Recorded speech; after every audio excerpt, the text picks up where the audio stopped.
एक और कोट है, very interesting, innovation distinguishes between a leader and a follower. इसका क्या मतलब है? देखो, दो तरह के लोग होते हैं जो बिजनेस करते हैं। ये बिजनेस कॉन्टेक्स्ट में है। बिजनेस में कुछ होते हैं जो मार्केट लीडर्स होते हैं, उनको आप इनोवेटर्स भी बोल सकते हो। यानी वो हमेशा एक स्टेप आगे होते हैं बाकी सबसे, वो कर रहे होते हैं और बाकी उनको कॉपी कर रहे होते हैं। तो इनोवेशन ही सबसे बड़ा फर्क है एक लीडर में और एक फॉलोअर में। किसी भी फील्ड में आप उठा करके देख लो, यही दो तरह के लोग आपको मिलेंगे। एक होंगे जो आगे से आगे कुछ नया करते चले जाएंगे, करते चले जाएंगे, करते चले जाएंगे, करते चले जाएंगे। कोई नई इनोवेशन लेकर के आएंगे, कोई नया प्रोडक्ट लेकर के आएंगे, कोई नई सर्विस लेकर के आएंगे, कोई नई टेक्नोलॉजी लेकर के आएंगे, और बाकी के लोग क्या करेंगे? उसको कॉपी करेंगे। तो वो उनको सिर्फ फॉलो कर रहे हैं। अब इसमें मजेदार खेल क्या होता है कि जो कॉपी करता है, जब तक वो कॉपी करता है, मान लो उसको कॉपी करने में कुछ महीने लगे, तब तक ये बंदा कुछ और नया ले आता है, तो वो पुराना हो जाता है। तो वो हमेशा एक स्टेप पीछे ही रहते हैं, फॉलोअर्स होते हैं। तो लीडर का मतलब क्या है? To innovate. अब इनोवेट करने का मतलब क्या होता है? सोचो, थोड़ा सा दिमाग लगाओ। इनोवेशन का मतलब क्या है? What is innovation? इसका मतलब यह है कि जो नीड है, यहां पे नीड वर्ड बहुत इंपॉर्टेंट है, जो मार्केट नीड है उसको समझ करके एक्ट करना इज इनोवेशन। उसको आप नीड भी कह सकते हो, प्रॉब्लम भी कह सकते हो, और उस प्रॉब्लम का सॉल्यूशन निकालने का मतलब अपॉर्चुनिटी होता है। तो पहले मार्केट की जो नीड है, जो भी प्रॉब्लम है, जो रिक्वायरमेंट है, उसको समझना। तो जो लीडर्स है उनका ध्यान कहां होता है? अपने कस्टमर पे, कि एग्जैक्टली कस्टमर क्या चाह रहा है, कस्टमर की नीड क्या है, कस्टमर की लाइफ को हम और कंफर्टेबल कैसे कर सकते हैं, कस्टमर जो एक्सपेक्ट कर रहा है उससे भी और आगे हम कैसे जा सकते हैं। अगर कस्टमर सेटिस्फाइड भी है तो ऐसा कैसे हो कि उसको हम डिलाइट कर दें। कस्टमर सेटिस्फाइड है लेकिन लीडर होगा तो वो तब भी नहीं रुकेगा, फॉलोअर्स रुक जाएंगे। वो कहेंगे कस्टमर सेटिस्फाइड तो है, अब क्या करने की जरूरत है। वो कहेगा सेटिस्फाइड तो है, लेकिन क्या हम उसको डिलाइट कर सकते हैं। तो जो लीडर्स होते हैं वो कॉन्स्टेंटली इनोवेट करते ही रहते हैं। ये एक लीडर की क्वालिटी होती है। लीडर्स ये देखते हैं कि क्या हो सकता है, कि फ्यूचर कैसा होगा। और जो फॉलोअर्स होते हैं, जो हो चुका होता है बस उसी को रिपीट करते रहते हैं, उसको कॉपी करते रहते हैं। ये एक बहुत बड़ा डिफरेंस है एक लीडर में और एक फॉलोअर में। तो जब मार्केट चेंज होती है, जब इंडस्ट्री पूरी की पूरी चेंज हो जाती है, जब टाइम चेंज होता है, और उससे बड़ा एग्जांपल आज के टाइम में हमको मिल नहीं सकता है कि कुछ ऐसा हो रहा है जो पिछले 100 साल में नहीं हुआ है। यानी कई महीनों से पूरा का पूरा जो वर्ल्ड है वो लॉकडाउन में है। तो क्या हुआ है?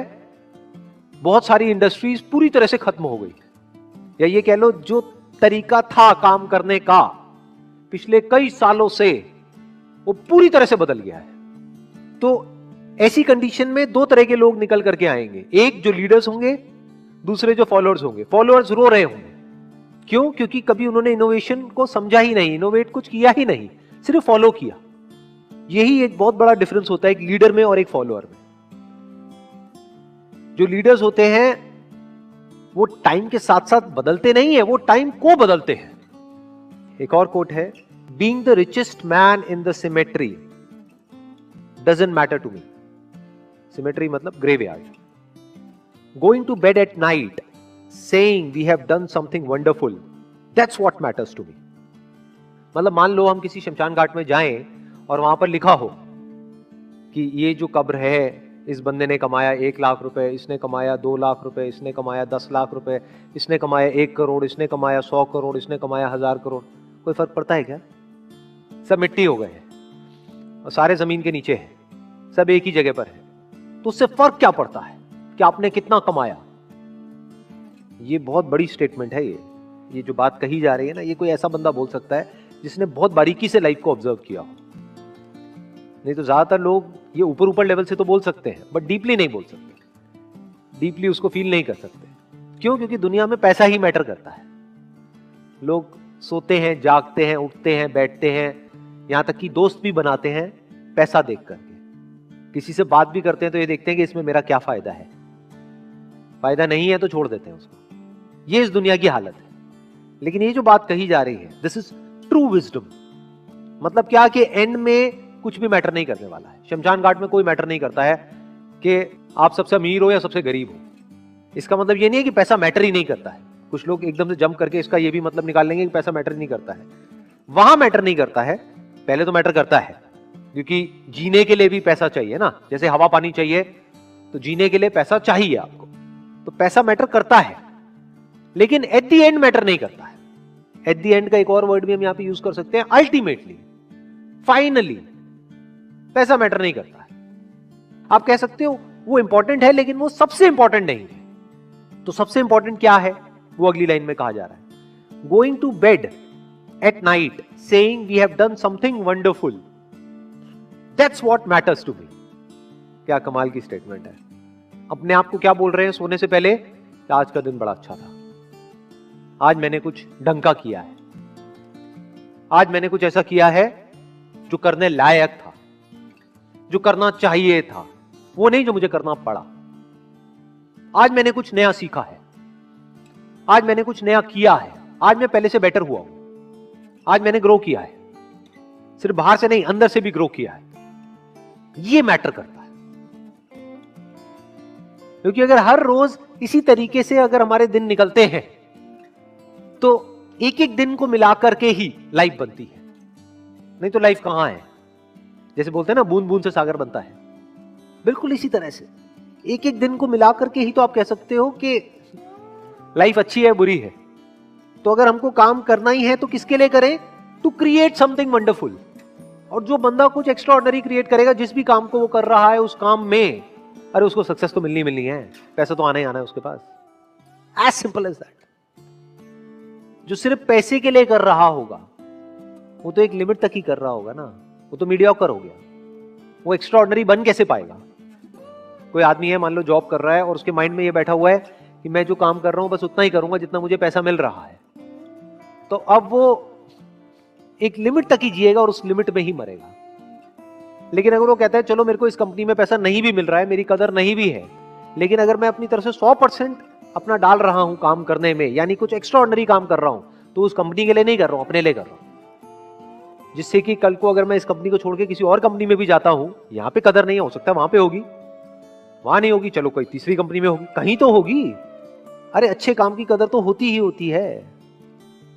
तो ये एक थॉट प्रोसेस एक आदमी की होनी चाहिए, तब वो कुछ एक्स्ट्राऑर्डिनरी लाइफ में अचीव कर सकता है। ये जो आम जो दुनिया की जो थॉट प्रोसेस है उससे बिल्कुल अपोजिट है। आम दुनिया की थॉट प्रोसेस क्या होती है, गोल होता है पैसा, काम होता है जरिया।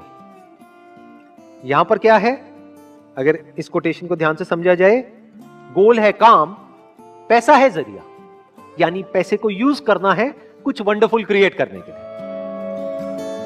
पूछना चाहती हूँ मैं रिलेशन से रिलेटेड, किसी के भी मन में एक नेगेटिव थॉट आ जाता है और वो कंटिन्यूसली चला ही जाता है। You are saying 1000 thoughts and I am concentrating on one negative thought and उसी नेगेटिव थॉट के ऊपर इवेंट्स अकर होते जाते हैं, हमारे रिएक्शंस आते जाते हैं एंड बाद में at the end at a saturation point we saying that ये तो होना ही था, this is wrong, but we are not reacting on the intentions, we are reacting on the actions. So is it like that? और वो क्या करना चाहिए उन इवेंट्स को पॉजिटिवली लेने के लिए, जिससे वो कांस्टेंट नेगेटिव थॉट हमारे मन से निकल जाए? देखो, इनका क्वेश्चन क्या है कि हमारी किसी भी रिलेशन में, वो फादर सन का भी हो सकता है, हस्बैंड वाइफ का भी हो सकता है, दो भाइयों का भी हो सकता है, ऑफिस में दो कलीग्स का भी हो सकता है, दो दोस्तों का भी हो सकता है, कोई भी रिलेशन, कैसा भी रिलेशन, उसके अंदर कुछ नेगेटिव हो जाता है और वही थॉट हमारे माइंड में घूमता रहता है। और होता क्या है, मैं उसके एक स्टेप और आगे जाता हूं, होता क्या है कि सिर्फ वो वहीं तक नहीं रहता, पास्ट में जो भी कुछ नेगेटिव हुआ होता है वो सब उसके साथ में जुड़ जाता है, जिसका उस पर्टिकुलर प्रॉब्लम के साथ कोई कनेक्शन नहीं। कि मतलब ऐसी ऐसी प्रॉब्लम्स, ऐसी ऐसी बातें निकल के, स्पेशली हस्बैंड वाइफ के अंदर ऐसी ऐसी बातें निकल के आती हैं दोनों तरफ से, जिसका उस प्रॉब्लम से कोई कनेक्शन ही नहीं होता। उनको याद ही नहीं होता कि हम लड़ किस बात पे रहे हैं, भूल जाते हैं लड़ाई शुरू कहां से होती है और कहीं की कहीं पहुंच जाती है। इसका तरीका क्या है कि रिलेशनशिप्स को अगर बहुत ज्यादा स्ट्रांग करना है, मतलब ऐसी बॉन्डिंग करनी है कि एक दूसरे से कुछ कहना ही ना पड़े, कहने से पहले ही बातें समझ आने लग जाए, हल्की सी अनबन हो वहीं पे प्रॉब्लम्स ठीक हो जाए। हाँ, ये सब चीजें कैसे होंगी? सिर्फ एक वर्ड में आपको कहूंगा, लिसनिंग। हम बोल तो रहे हैं बहुत कुछ, सुनने को कोई तैयार नहीं है। बोलने को सब तैयार है। बच्चों को पेरेंट्स से प्रॉब्लम है, पेरेंट्स को बच्चों से प्रॉब्लम है। वो अपनी बात कहना चाहते हैं, वो अपनी बात कहना चाहते हैं, दूसरे की बात कोई सुनना ही नहीं चाहता। हस्बैंड अपनी बात कहना चाहता है, वाइफ अपनी बात कहना चाहती है, दोनों अपनी जगह पर ठीक है, गलत किसको कहोगे? तो करना क्या है? सिर्फ बैठ करके सुनना है, सिर्फ सुनना है, और उस प्रॉब्लम को नहीं सुनना। अगेन इंटरेस्टिंग पॉइंट, देखो क्या हो रहा है, इस बात को आप ध्यान से समझना कि हमें उस पर्टिकुलर प्रॉब्लम को नहीं सुनना कि जिस प्रॉब्लम के ऊपर लड़ाई हो रही है, क्योंकि आप सुनोगे और जब तक आपका माइंड के ऊपर पूरी तरह से कंट्रोल नहीं है तो आप रिएक्ट करने लग जाओगे। जैसे ही उन्होंने कोई ऐसी बात बोली, उन्होंने कहा एक तो मैं सुन रहा हूं तेरी बात, ऊपर से तू ऐसे बोल रहा है, समझ गए कि तू तो नाजायज फायदा उठा रहा है भाई, कि तू मुझे कमजोर समझ रहा है। अब तू देगा, मैं तुझे बताता हूं कि तूने मुझे ये कहा, अब ले, तूने भी तो ये किया था मेरे साथ में, ये गेम शुरू हो जाएगी। तो उस वक्त जहां पर आपकी अनबन हो रही है, लड़ाई हो रही है, झगड़ा हो रहा है, उस वक्त तो वहां से निकल लो चुपचाप। उस वक्त वहां पर रहने का कोई बेनिफिट नहीं। दोनों के इमोशंस उबल रहे हैं, अब अगर उस आग में हाथ डालोगे तो जलोगे जलोगे, तो चुपचाप वहां से मुंह नीचे करके निकल जाओ। अगले दिन या उसके अगले दिन, या जब ये प्रॉब्लम सॉल्व हो जाए, अपने आप ही हो जाती है प्रॉब्लम सॉल्व, 2 दिन में 3 दिन में, वो वाली प्रॉब्लम के ऊपर तो मिट्टी डली जाती है। उसके बाद में किसी नए टॉपिक के ऊपर बैठ करके उनको सुन लो, इतना ही बहुत है।